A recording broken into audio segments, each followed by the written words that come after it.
Kikosi cha walinzi wa mapinduzi ya Kiislamu IRGC siku ya Jumapili kilifanya duru mpya ya mashambulizi ya makombora dhidi ya malengo ya Israeli, kikitumia kwa mara ya kwanza kabisa makombora ya kimkakati ya mafuta imara aina ya Sejili tangu kuanza kwa vita vya mashambulizi vya Marekani na Israeli dhidi ya Irani mnamo Februari 28 mwaka huu. IRGC ilitekeleza wimbi la 54 la mashambulizi ya kulipiza kisasi dhidi ya utawala wa Israeli kama sehemu ya Operation True Promise 4 Jumapili hii Machi 15. Katika taarifa, ofisi ya mahusiano ya umma ya IRGC ilisema wimbi hilo jipya la mashambulizi lilijumuisha kurushwa kwa makombora mazito sana ya Khorram Shahiri yenye kichwa cha vita chenye uzito wa tani 2 pamoja na makombora ya Khyber-Shekan, Khyber-Basta, Qadri na Emadi.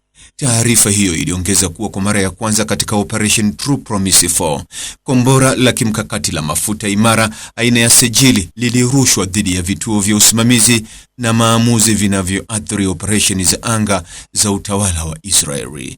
IRGC pia ilisema miundombinu muhimu ya Israeli inayohusika katika sekta zake za kijeshi na ulinzi pamoja na maeneo ambayo wanajeshi wa utawala wa Kizayuni hukusanyika imelengwa kwa mafanikio katikati ya maeneo yanayokaliwa.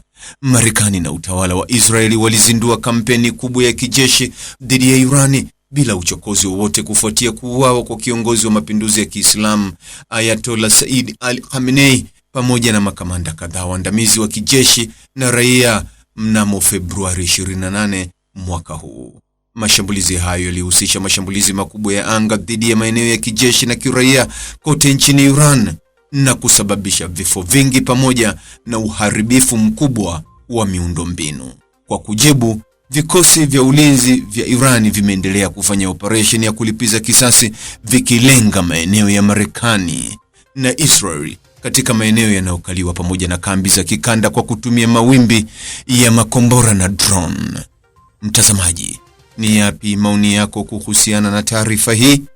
Andika maoni yako katika sehemu ya ujumbe hapo chini. Like na subscribe pia ili uwe wa kwanza kupata habari wa chungu tele.